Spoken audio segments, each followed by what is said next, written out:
إلهي وقفت دموعي تسيل وقلبي ببابك باك ذليل. إلهي وقفت دموعي تسيل وقلبي ببابك باك ذليل.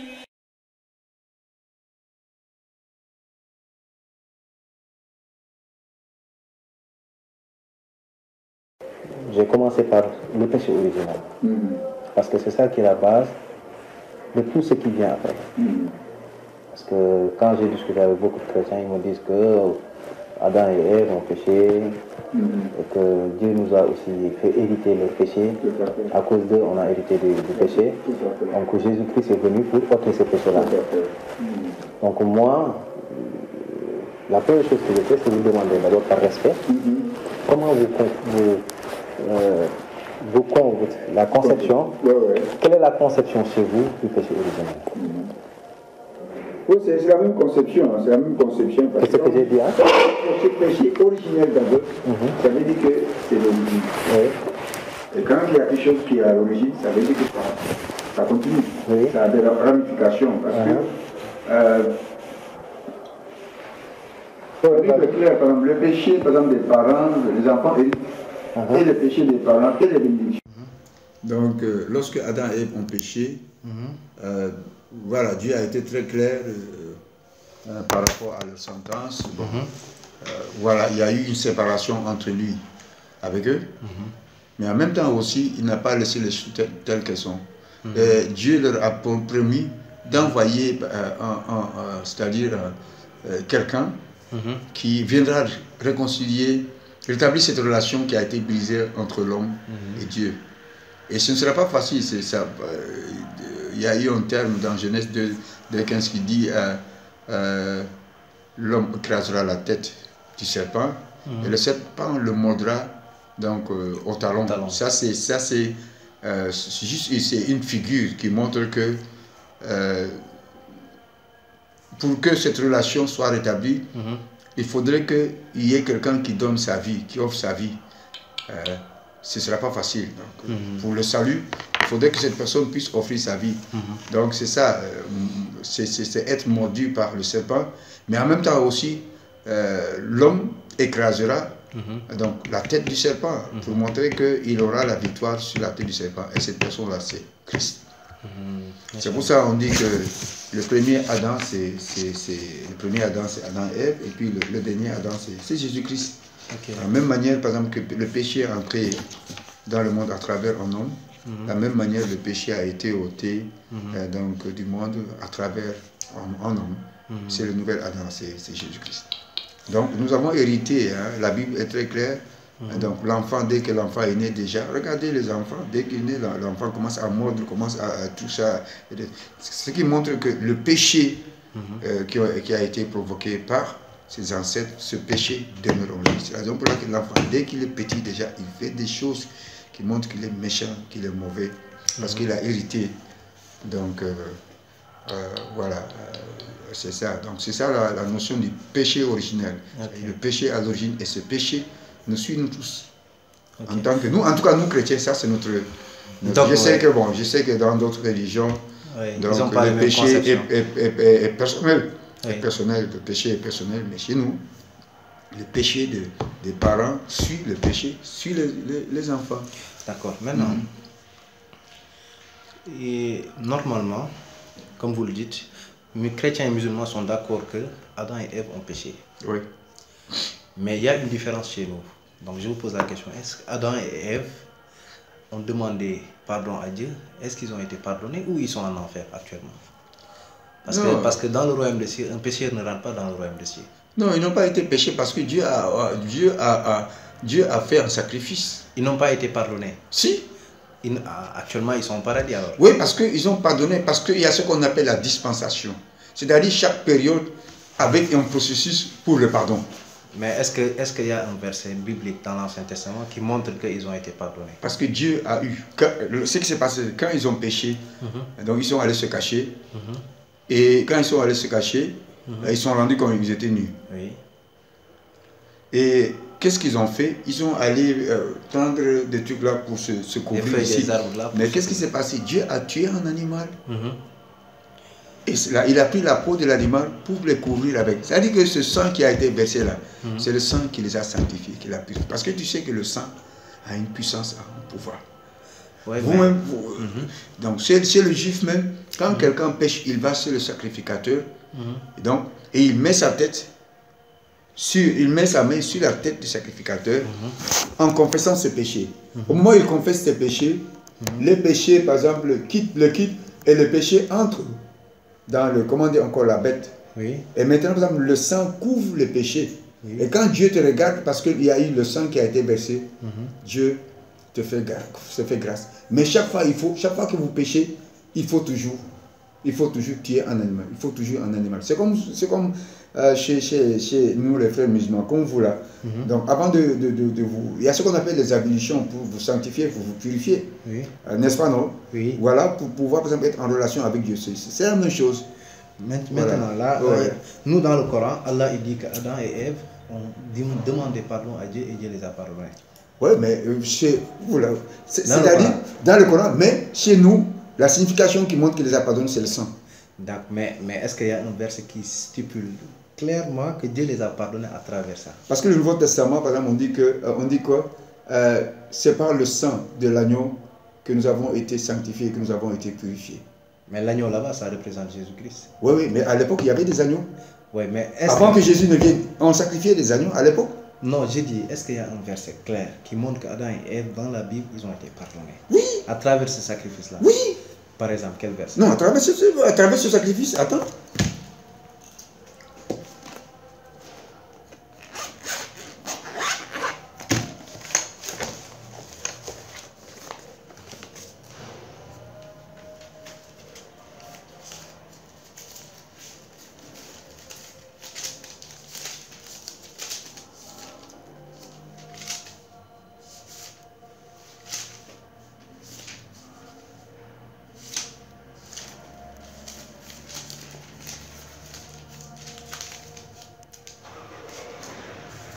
Le péché d'Adam et le péché, le jardin et le péché d'Adam.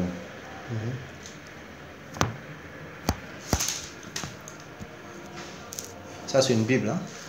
Ah oui, c'est une Bible. Je peux l'utiliser, hein? Oui, c'est une Bible. C'est dans quel... c'est dans Genèse? Oui, c'est dans Genèse, oui. Quel chapitre? Je suis en train de chercher le chapitre.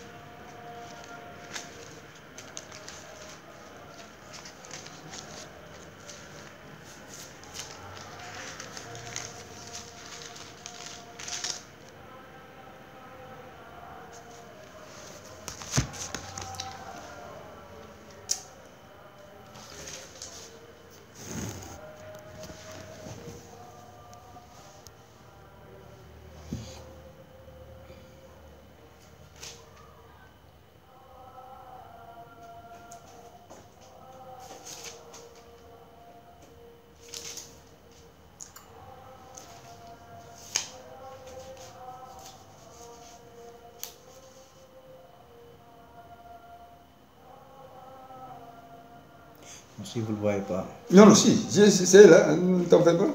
Dans quel...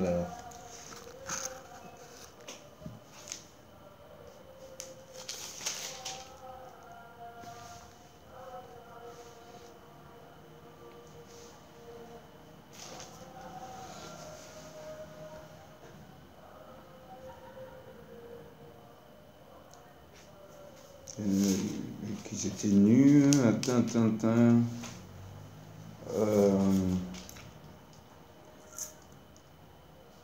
Voilà. Oui.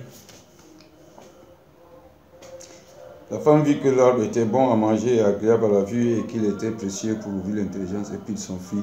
Les yeux de l'un et de l'autre s'ouvrirent, il connut qu'ils étaient nus et ayant cousu des feuilles de figuier, il s'enfuit des ceintures. Alors ils entendirent la voix de l'Éternel qui parcourait le jardin vers le soir et l'homme se cachait loin de la mer, voilà, au milieu des arbres du jardin. Mais l'Éternel, Dieu appela l'homme et lui dit, où es-tu? J'ai eu peur. Donc, etc. Donc,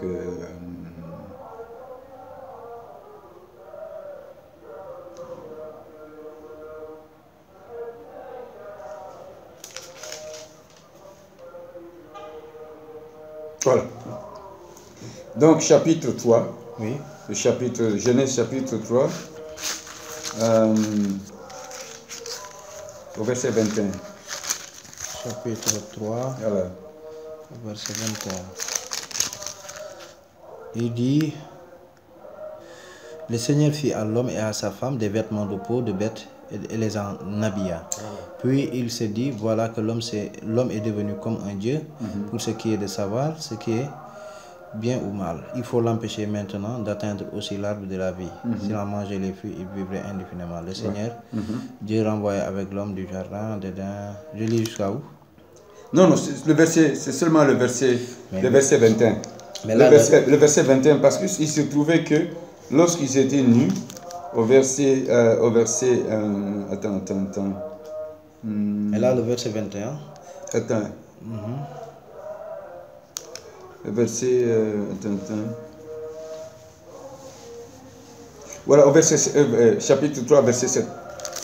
Chapitre 3, verset 7. Voilà. Il dit.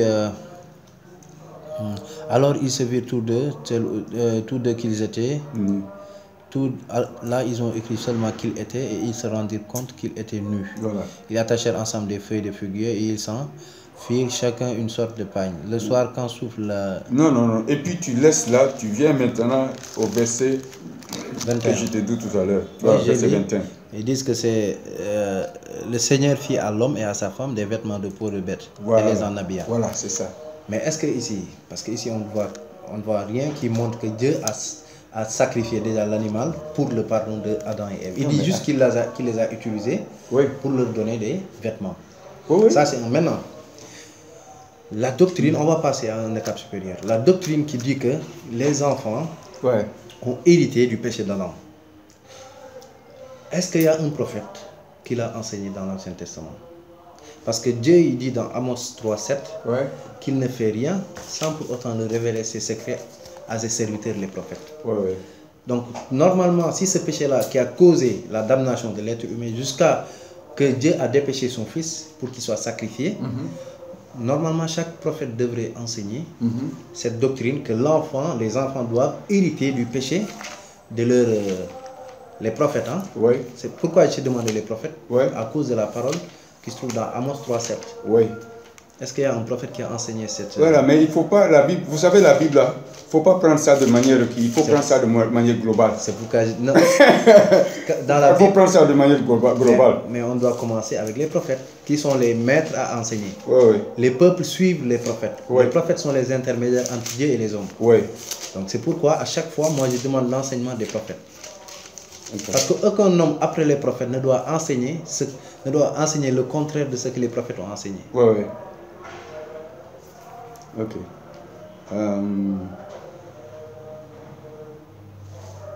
Vous êtes toujours dans Genèse? Non. Je suis au verset 20, le chapitre Exode. Bon, je pense que vous m'avez tout dit. Il faut que vous reveniez parce que je dois diriger. C'est moi qui dois diriger le petit biblique. Donc, mais quand vous regardez Exode 20, c'est les 10 commandements. Exode 20. Voilà.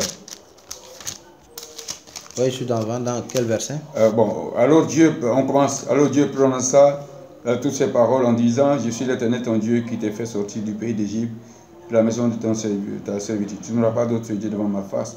Tu ne te feras point d'image taillée, ni de représentation quelconque des choses qui sont en haut dans les cieux, qui sont en bas sur la terre et qui sont dans les eaux plus bas que la terre. Tu ne te posteras point devant elles et tu ne les serviras point. Car moi, l'Éternel ton Dieu, je suis un Dieu jaloux qui punit l'iniquité de tes pères sur les enfants jusqu'à la 3e et la 4e génération de ceux qui me haïssent et qui fait miséricorde jusqu'à 1000 générations à ceux qui m'aiment et qui gardent mes commandements. Donc, ce qui veut dire que la faute des parents se répercute sur les enfants. Non, attends. Là, mais laissez-moi. Vous m'avez donné un verset. Laissez-moi. Tu as lu deux choses qui sont très importantes. Qui punit l'iniquité des pères. Oui, mais laissez-moi vous dire. Qu'est-ce que ça veut dire? Les pères et leurs descendants qui le haïssent. C'est ça qui attend. Tu sais, ça veut dire haïr. Haïr Dieu. Ça veut dire que ce n'est pas faire sa volonté, c'est ça, haïr. Mais laisse-moi terminer. Donc, il a mis encore une autre condition et il fait miséricorde à ceux qui l'aiment et leur descendance qui l'aiment. Oui. Donc là, il a posé des actes. Si ces gens-là font acte de désobéissance à Dieu, ils méritent la punition de leur père parce qu'ils ont fait les mêmes œuvres que leurs parents. Vrai ou pas? Oui. S'ils font le contraire des œuvres de leurs parents, Dieu ne les châtie pas. Oui. Donc le problème maintenant se trouve, les chrétiens, la majeure partie, ils disent, on a tous été pécheurs à cause d'Adam et Ève, alors qu'on n'a pas participé à ce péché-là. Mais là, Dieu, il montre que si ces enfants font les mêmes œuvres que leurs parents, ils vont mériter le châtiment. Maintenant, imaginons par exemple un enfant qui naît aujourd'hui, qui n'a jamais participé au péché d'Adam, et il grandit en appliquant les commandements de Dieu.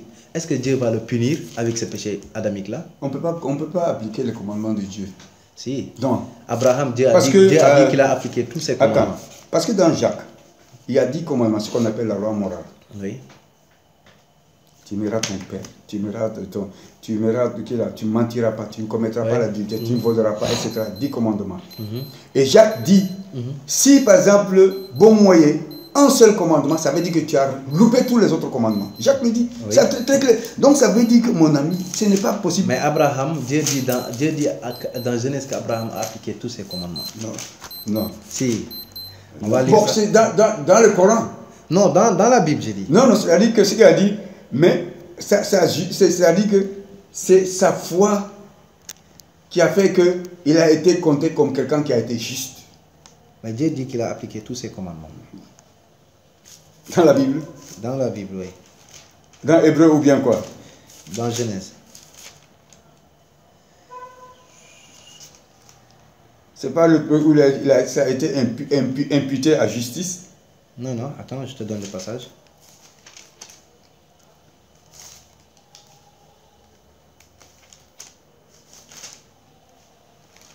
La Bible dit tous sont pervertis, aucun d'eux ne fait le bien. Colossiens.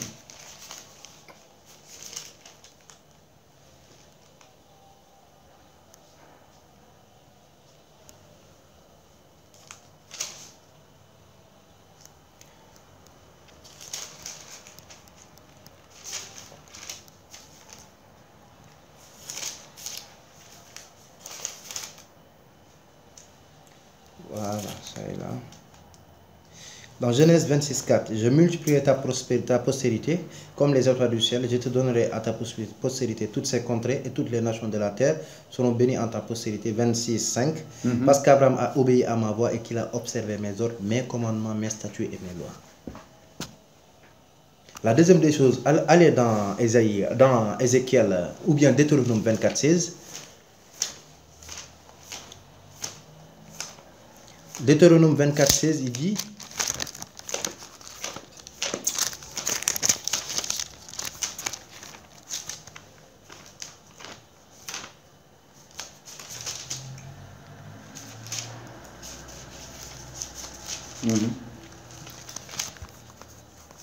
Vous êtes là-bas? Bien sûr. Oui, je l'ai pas encore. Si vous pouvez lire là-bas. On ne fera point mourir les pères pour les enfants, et on ne fera point mourir les enfants pour les pères, on fera mourir chacun pour son péché. C'est pour cela que je vous dis, vous ne connaissez pas la doctrine de l'Ancien Testament. Il y a ce qu'on appelle... Non, attends. Oui. Moi, je suis en vétérotestamentaire. Oui. Il y a ce qu'on appelle... comment dire encore?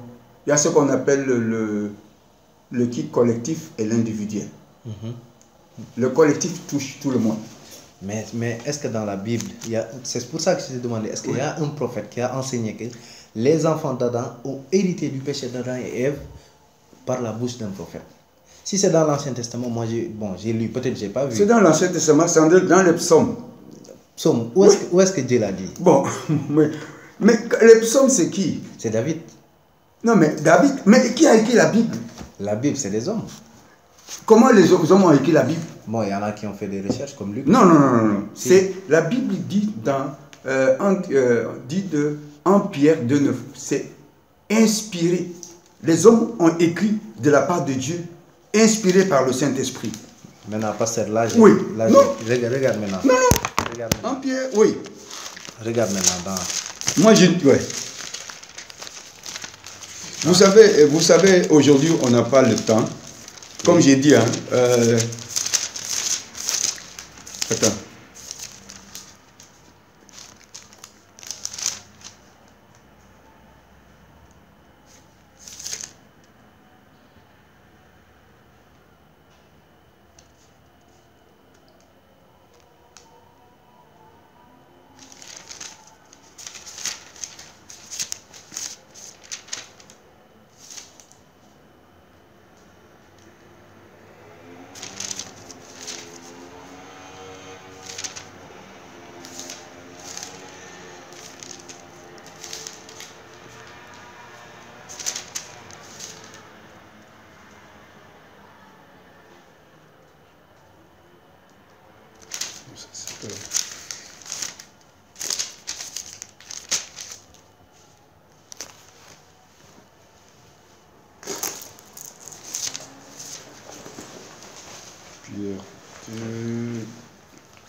Et sur le même plan aussi, on pouvait lire aussi Ézéchiel 18 pour compléter Deutéronome 24:16. Mais pour dire que la Bible elle est inspirée, tu peux aller directement dans Luc, oui. chapitre 1, Oui. où il dit qu'il a compilé son évangile par des recherches qu'il a fait. Mais Luc, c'était qui? Luc, c'était un compagnon de Paul. Oui. Luc, il n'était pas témoin oculaire déjà. Oui. Il le dit même dans sa lettre, il dit que il lui a semblé bon, après avoir fait des recherches, et une révélation ne s'écrit pas par des recherches. Vous êtes d'accord avec moi sur ça, pasteur? Non, attends. Non, attends. Il ne faut pas galvauder. Il ne faut pas galvauder. Non. Il ne faut pas galvauder le... Luc. Plusieurs ayant entrepris de composer un récit des événements qui se sont accomplis parmi nous. Oui, continue. Suivant ce que nous ont transmis, ceux qui ont été des témoins oculaires. Donc lui, il n'était pas témoin oculaire. Mais dès le commencement. Attends, c'est les témoins oculaires qui lui ont transmis. Continuez. Et sont devenus des ministres de la parole. Oui, mais il a vécu là, il parle des apôtres. Oui. Continue. Il m'a aussi semblé bon, après avoir fait des recherches exactes. Voilà. Est-ce que maintenant une révélation s'écrit par des recherches? Non, mon pasteur. Non, mais attention. Et ça, vous ne pouvez pas dire mais que la Bible, c'est une révélation. Ça, c'est une révélation. Moi, j'ai dit qu'il y a une part de vérité. Il y a des choses qui sont inspirées dans la Bible. Ouais. Par exemple, là où Dieu dit Jésus-Christ avait environ 30 ans quand il commençait son ministère. Dieu ne connaît pas l'âge de Jésus pour dire environ. Est-ce que ça, c'est une inspiration divine, mon pasteur? Soyons sincères entre nous deux. Si tu trouvais cette parole-là dans le Coran, moi, j'allais te dire que ce n'est pas une révélation. Non, ça. Attends. Attends, vous savez... Je te donne le verset même. Non, moi je sais, je connais ce verset-là. Oui. Je connais ce verset. Parce que vous savez, moi je vais vous dire une chose. La Bible a été écrite en grec. L'Ancien Testament, le Nouveau Testament a été écrit en grec. En premier. Non, le Nouveau Testament a été écrit en grec. Mais moi j'ai lu dans le livre, dans la Bible catholique, que c'était écrit en hébreu, dans l'évangile de Matthieu et de Marc. Non. Après, ils l'ont traduit en grec. Non. C'est l'Ancien Testament qui a été écrit en hébreu. Mais le Nouveau Testament a été écrit en grec. Parce qu'à l'époque, c'était le grec qui dominait. À l'époque. Oui. Donc, vous savez, il se trouve que des fois, quand on traduit, c'est pour cela, nous, quand on fait la théologie, les théologiens font ce qu'on appelle les langues hébraïques. Les langues. Moi, j'apprends avec vous, hein. Non. Mais moi, j'ai étudié l'hébreu. Oui. J'ai étudié le grec. Vous savez, par exemple, des fois, les mots qu'on utilise, des fois, c'est tellement faible qu'ils n'arrivent pas à décrire la réalité des choses. Regarde là, c'est plusieurs versions d'Arbi Bible, Martin. Eux tous, ils ont traduit la même chose. Environ 30 ans. Oui. Maintenant, est-ce que Dieu ne connaissait pas l'âge de Jésus quand il a commencé? Si c'était une inspiration divine, il allait dire que Jésus a commencé à 30 ans. La deuxième des choses, on peut continuer sur le même lancé du péché originel. Oui, bon, vous savez, hein, excuse-moi. Mais quand est-ce que je peux revenir alors? Parce que vous m'avez dit que je reviens la semaine prochaine. Par exemple. Je reviens le samedi. Il faut la semaine prochaine. En principe, mon jour de repos, c'est le lundi. Lundi, hein? Ouais, le lundi. Donc toute la journée, lundi, vous êtes libre? Oui, je suis libre. Donc, je vais vous laisser faire votre messe. Tu peux revenir. Mais vous êtes gentil quand même. Non, il n'y a pas de problème. Mais c'est bon. avec comme ça que j'apprends. Hein? C'est bon. Je discute, j'amène mes arguments. Des fois, bon, eux aussi, ils amènent, on fait des échanges. Après, même entre théologiens. C'est comme ça. Même par exemple, chez les musulmans, il y a plusieurs, par exemple, il y a plusieurs, comment dire encore, traductions. Ouais. Il y a plusieurs traductions. C'est comme ici la même chose. Parce que vous savez, c'est pourquoi je dis que le texte est écrit en hébreu. Il faut aller en hébreu. À la source. À la source. Oui. Parce que des fois, par exemple, l'hébreu, vous savez, l'hébreu est écrit comme l'arabe. Hein, c'est les mêmes, c'est les langues sémitiques. Ce sont des bribes qu'il faut mettre ensemble pour avoir le sens. Ce qui fait qu'il y a plusieurs, par exemple, versions, mais avec le même sens. Ça ne se contredit pas. Mais là c'est un autre sujet. Non, parce que les catholiques n'ont pas la même vision. Non, les catholiques, par exemple, les catholiques, c'est ce qu'on appelle, c'est la version qu'on appelle, par exemple, la version, la Septante. Ouais, ce que tu dis là, c'est ce qu'ils ont fait, ils ont pris toute la Bible, ils ont traduit ça en grec, c'est ce qu'on appelle la Septante. Mais eux, parce que la Septante, par exemple, c'est quoi? C'est une Bible qui a été traduite par 70 personnes érudites. C'est pour ça qu'on dit Septante. Dans leur Bible, il y a combien de livres? Parce que tu sais, la Bible, c'est un nombre de livres. Oui, bon, c'est là un domaine où on ne s'entend pas. Il y a ce qu'on appelle, ce qu'ils appellent, c'est ce qu'on appelle comment dire encore, le livre apocryphe. Eux, ils ont mis ça dans le livre. Oui, ils disent que c'est un deuxième canon. Et vous dites que non, on dit que voilà, ce ne sont pas des livres inspirés. Mais néanmoins, on respecte. Parce que, par exemple, il y a des éléments historiques qui sont dans ces livres qui peuvent nous aider. Okay. C'est pour ça qu'on ne rejette pas. D'accord. C'est pour ça que même entre protestants avec les chrétiens, il y a ce qu'on appelle la Bible écuménique. La top traduction écuménique. Voilà, pour qu'ils montrent que, voilà, nous sommes des écuméniques. Même si on n'est pas d'accord, on sait qu'il y a quelque chose de positif là-dedans. On prend ce positif parce que ça nous apprend un peu l'histoire. Mais ce n'est pas à cause de ça qu'on dit que non, etc. Les autres rejettent carrément. Donc je pense que tu vas revenir, on va parler de ça. On aura le temps de... Lundi, je vais revenir. Voilà. Si tu peux revenir dans l'après-midi. Je descends du travail vers peut-être 18h30. Voilà. Après la prière, je viens ici, on pourra passer. Il n'y a pas de problème. Et vous allez m'enseigner. Non, il n'y a pas de problème. C'est gentil, vraiment. Non, il n'y a pas de problème. Moi, je n'ai pas de problème parce que je fais la théologie, je suis ouvert. Donc voilà, c'est ça. D'accord.